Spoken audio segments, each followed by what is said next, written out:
Byly Vánoce 1967. Dáho mi na 16 let. Byl jsem beznadějně zamilovaný a chtělo se mi umřít. Valentín. Dámy a páni, v Alabame sa tento rok diali veci, ktoré by ani tie najlepšie scenáristky nezvládli napísať. Rok 2025 bol jednoducho oslnivý, šokujúci a nezabudnutelný. Začnime tým najväčším prekvapením. Guvernér oznámil, že čaká svoje tretie dieťa. Áno, počujete správne. Tretie. A štát zostal v šoku rýchlejšie, než dokáže zmiznúť limonáda na letnom festivale. No a potom Catherine Banderas. Elegantná, neprehliadnutelná a najmä niekoľkokrát videná po boku slávneho hokejistu Pittsburgh Penguins. Je to len priateľstvo? Nová láska? Alebo len ďalšia kapitola v jej neprehliadnutelnom živote?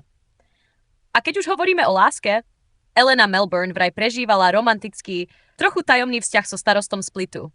Spája ich politika, Stredomorie, alebo niečo oveľa osobnejšie.